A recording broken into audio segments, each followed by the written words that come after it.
Meus queridos, este é o 22º domingo do tempo comum e a grande temática que perpassa todos esses textos bíblicos que hoje a liturgia nos oferece é a temática da humildade, do grego tapeinos, a humildade. Olha só, nós temos esta parábola, nós estamos acompanhando o Evangelho de Lucas, né?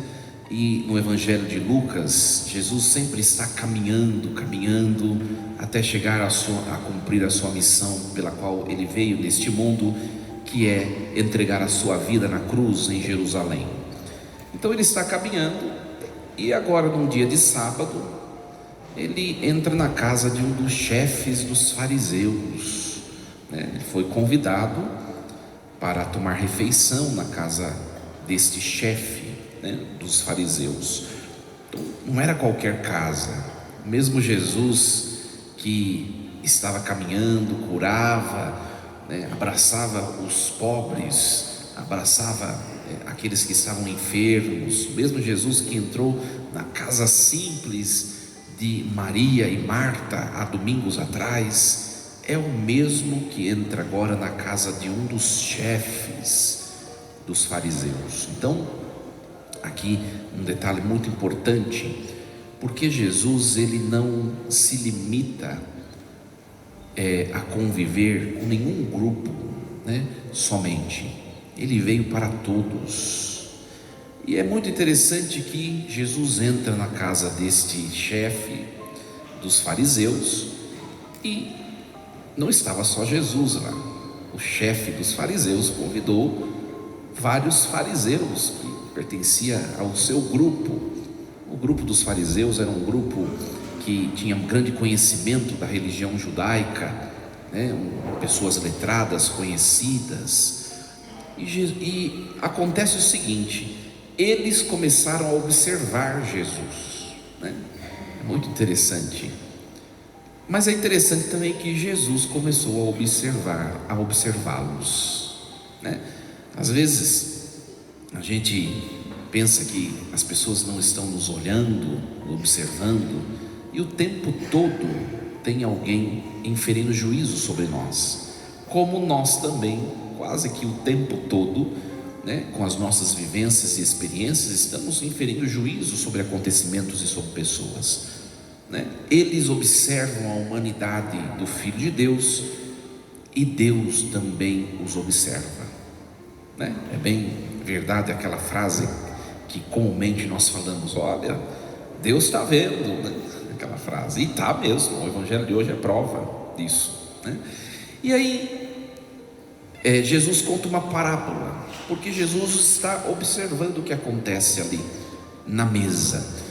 É interessante, Jesus ele entra nas casas e ele gosta de festa, de jantar, de tomar refeição. Certamente gostava de um bom vinho, né?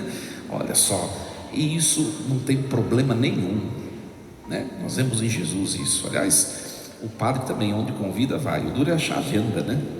O duro é achar tempo. Mas nós vemos em Jesus essa simpatia, essa disponibilidade para estar com as pessoas. E a mesa, a refeição, né, é uma grande demonstração de tocar a intimidade do outro, né? No texto bíblico, a mesa da refeição é a demonstração, é a possibilidade, é a abertura que nós damos ao outro de entrar na nossa intimidade. Então não era qualquer um que tomava a mesa numa casa, mas uma pessoa que de fato era importante para aquele lugar. Até hoje é isso, né? Nas nossas casas, no nosso dia a dia, ninguém chama a gente insuportável, chata ou que não é bem-vinda para entrar na casa, né? Então representa intimidade, proximidade, a mesa. Jesus entra na intimidade deles, né? Mas não para inferir juízo, como muitas vezes nós fazemos. O que nós fazemos? Às vezes nós julgamos os outros Mas para por aí, porque a gente não ajuda o outro, fica só falando, fofocando, condenando. O que você está fazendo para ajudar o outro? Nada. Jesus não, ele vai contar essa parábola para despertar no coração daqueles fariseus, uma reflexão, para que eles transformem a vida deles, porque Jesus quer o bem deles. Então, a primeira parábola, nós temos duas parábolas, tá? Na primeira parábola, o tema é a humildade. Jesus fala para eles, Jesus os coloca na imagem de um convidado. Então, alguém vai convidar você. Então, na primeira parábola, eu sou convidado. Na segunda parábola, sou eu quem convido, eu que promovo a festa. Então, Jesus vai mostrar aqui como deve ser a postura cristã diante desses dois fatos. Quando eu sou convidado é a primeira, e quando eu convido, quem eu convido. Então vamos na primeira, que o tema é a humildade. Quando você for convidado para uma festa de casamento, olha só, o texto bíblico sempre tem significados simbólicos. Precisa entender, o casamento em todos os textos, sejam do Antigo Testamento ou do Novo, representa a união entre duas pessoas, e na Bíblia representa a união da humanidade com Deus. Então aqui Jesus está falando sobre a nossa união e comunhão com o transcendente, tá? Quando você for convidado para uma festa de casamento, não sente no primeiro lugar, porque também vai acontecer de ter outros convidados, e pode ser que tenha gente mais importante do que você, e aí vão pedir para você ir para trás. Isso será motivo de vergonha, diz Jesus. Faça o contrário, senta no último lugar, e aí, dependendo de quem você seja, será pedido que você passe à frente, e isso será motivo de honra, Olha só, o que tem a ver isso com o casamento com Deus? Essa parábola que Jesus conta me lembra um outro fato bíblico do Novo Testamento, que vocês devem se recordar. Em um certo momento, a mãe dos filhos de Zebedeu, Tiago e João, a mãe de Tiago e João, me parece que chamava Salomé, em um dos momentos, e é descrito nos evangelhos, ela pede para Jesus, o evangelho diz que ela se ajoelha diante de Jesus. Quero te pedir uma coisa, mestre, no reino dos céus, permite que os meus dois filhinhos lindos estejam um à tua direita e um à tua esquerda. Olha só, o que ela está pedindo será motivo de vergonha para ela, porque Jesus diz assim: não cabe a mim determinar quem sentará à direita ou à esquerda, mas ao Pai, E esta mãe, deste evangelho, desse outro fato bíblico, ela pede no fundo para que os seus filhos ocupem um lugar que já está destinado a alguém, E teologicamente nós sabemos quem é que se assentou à direita de Jesus Cristo no reino dos céus, Qual foi o ser humano mais perfeito, mais santo, depois de Jesus Cristo, que é Deus, que habitou nessa terra? Quem? A Virgem Maria. Olha só, a mãe dos filhos, a mãe dos filhos de Zebedeu, ou seja, a mãe de Tiago e João, pediu para que os seus filhos ocupassem o lugar dela. Isso não foi confiado, Então me lembra muito esse evangelho. E o quer dizer o quê? Aqui a humildade. Comece por se humilhar, e nós vemos a pessoa da Virgem Maria, falando da Virgem Maria, que é essa pessoa que se coloca como pequena, Quando o anjo anuncia para a Virgem Maria que ela vai ser a mãe de Deus, mãe do Salvador, ela diz: mas eu não tenho condições. A frase dela: eu não conheço homem algum, no fundo ela quer dizer com isso que eu não tenho condições, eu não tenho jeito. E o anjo diz: é o Espírito quem fará.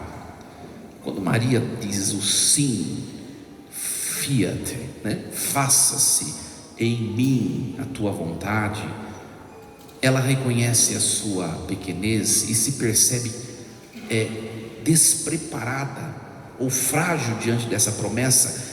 Faça-se, ou seja, eu não consigo, o Senhor que precisa fazer. Não tem nenhum ser humano, tanto quanto Maria, que se colocou em último lugar. Olha só, e Deus a colocou em primeiro no reino dos céus.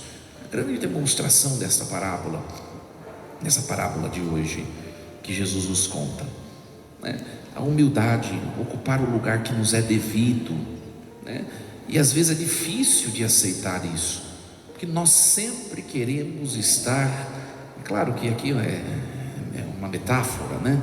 É um sentido metafórico, mas nós sempre queremos estar no lugar que não nos cabe, né?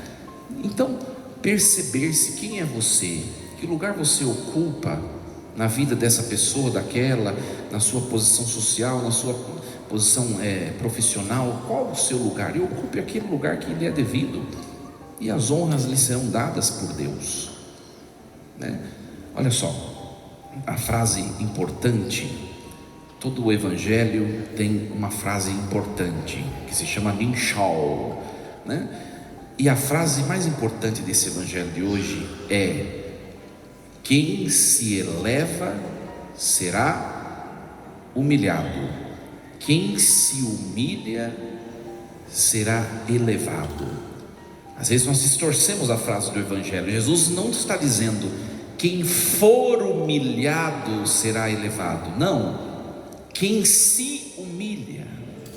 Então, e humilhar-se não é você se submeter à perda de dignidade, significa você se colocar no seu lugar. Quem se humilha será elevado por Deus. É muito bonito o texto de hoje.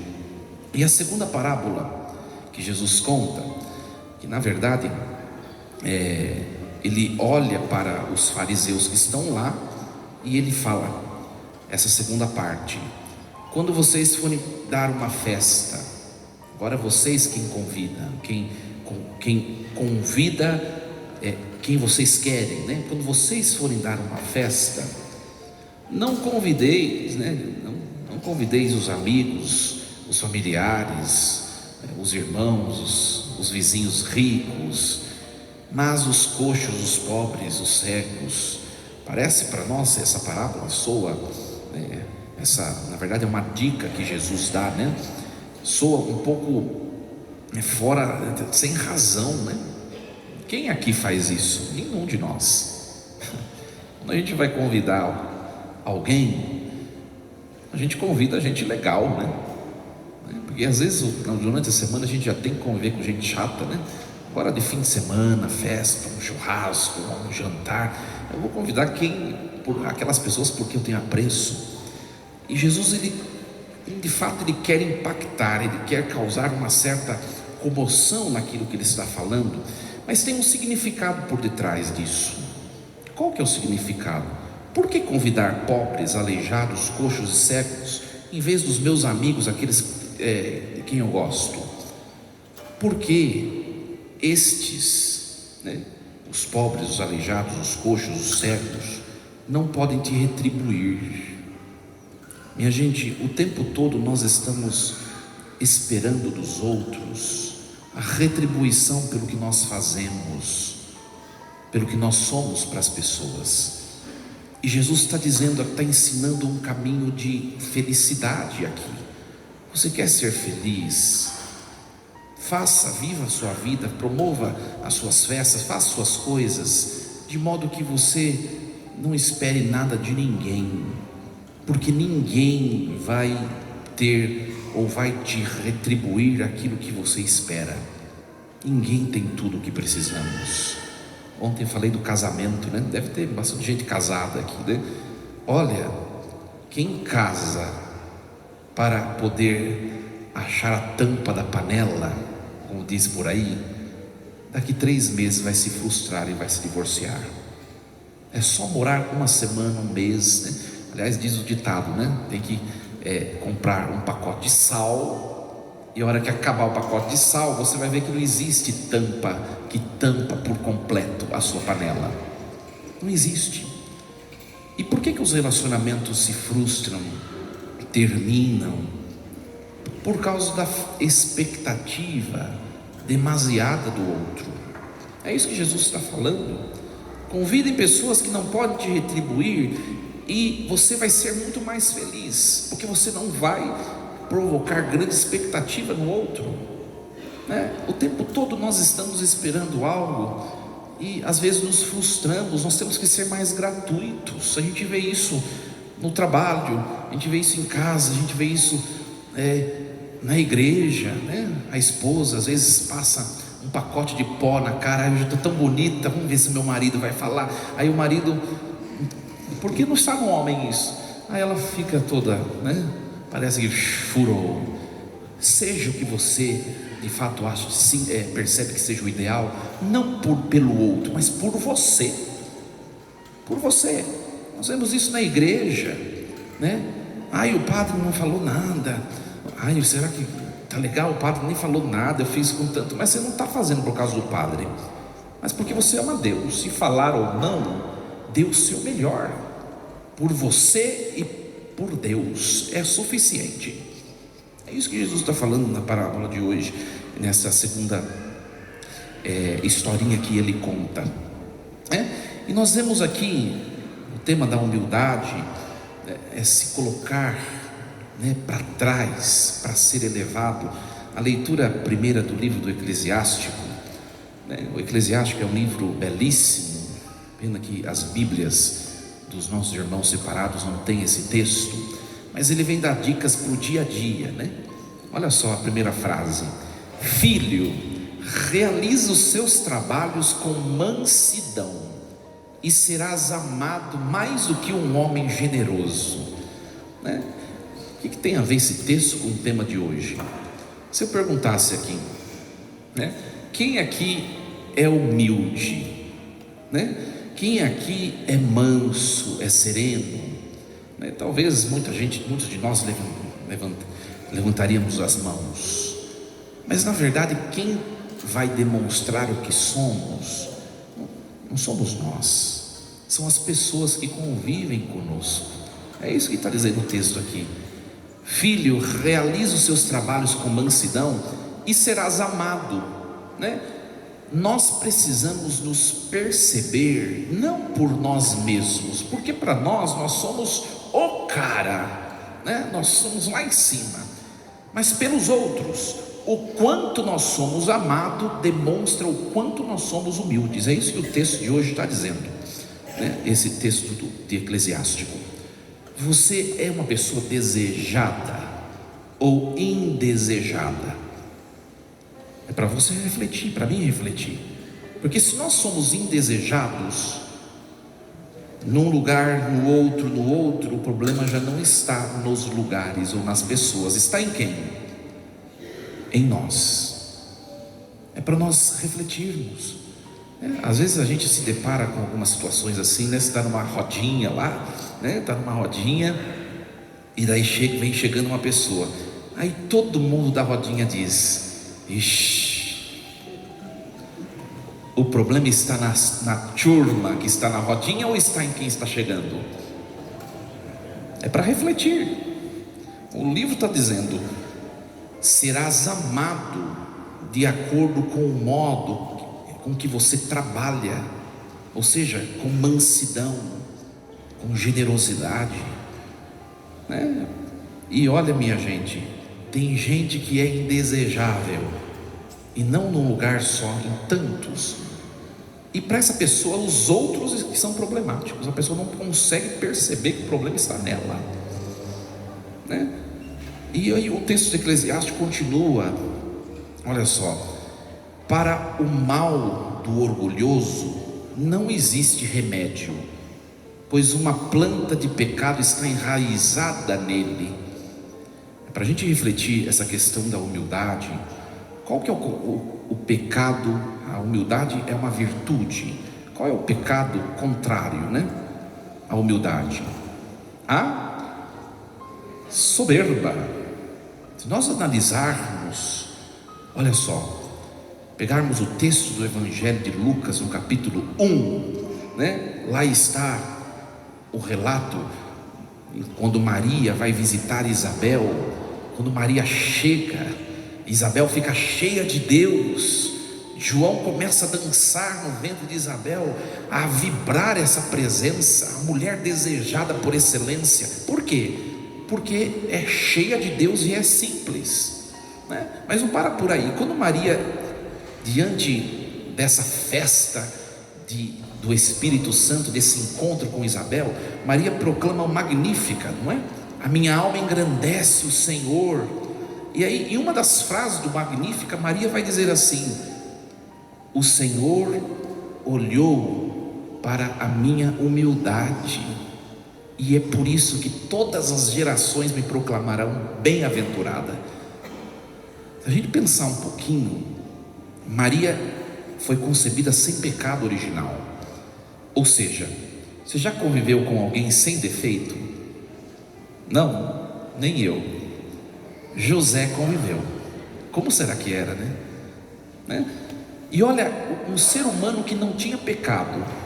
Ou seja, quer dizer o quê? O pecado é um sublimar de alguma virtude. Por exemplo, o que é? Se eu sou soberbo, qual virtude está sublimada, está morta em mim? A humildade. Um ser humano como Nossa Senhora, a Virgem Maria, que não tinha pecados, ou seja, na sua alma, no seu temperamento, na sua personalidade, na sua relação com o mundo, consigo mesmo, só tinha virtudes. E de todas as virtudes existentes, Deus olhou para uma virtude: a humildade.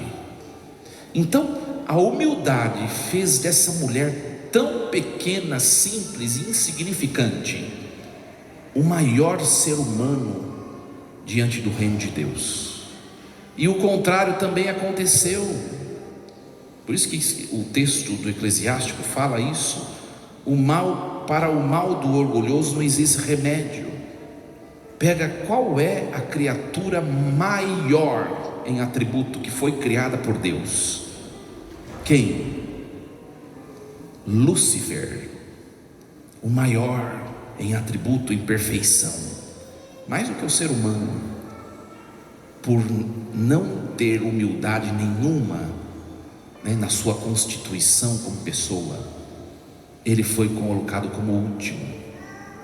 Olha só, então a humildade fez da pequena Maria de Nazaré a maior, e a soberba fez do grandioso Lúcifer o anjo que mais sofre, porque longe de Deus está. Então é para a gente perceber que a questão da soberba, ela pode destruir os nossos corações e as nossas relações, né? Vou dar um exemplo para vocês e assim eu concluo. Pega, por exemplo, na relação conjugal. Acontece algum fato e tem um conflito entre o casal. Isso é normal, acontece. Só que se os dois não cederem e não se aproximarem, aí está a humildade. O que vai acontecer com essa relação conjugal com o passar dos anos? O esfriamento, né? A destruição, o caos, o inferno, que foi a experiência de Lúcifer. Então, nos nossos relacionamentos, peçamos a Deus hoje: Senhor, nos entregue o dom da humildade, porque, minha gente, sem esse dom, essa virtude, não entra no céu. Hoje nós ouvimos essa carta aos Hebreus, né? Olha só: vós não vos aproximastes de uma realidade palpável, fogo ardente, escuridão, trevas e tempestade. O que está dizendo o autor da carta aos Hebreus, né? Ele está fazendo uma anamnese, um memorial daquele evento do Sinai, Quando Moisés se aproxima do Sinai, sobe no Sinai, e Deus entrega as tábuas da lei, e o Sinai treme, a escuridão, trevas, tempestade.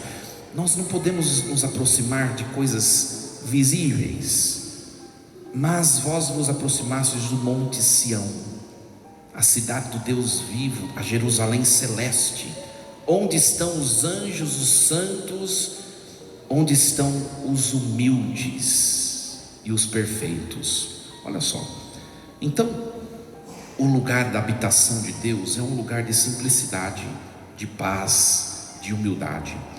Que essa liturgia de hoje nos leve a refletir como nós temos reagido diante das nossas relações. Peçamos ao Senhor: Senhor, nos ajude, nos dê o dom da humildade e da simplicidade para vivermos melhor.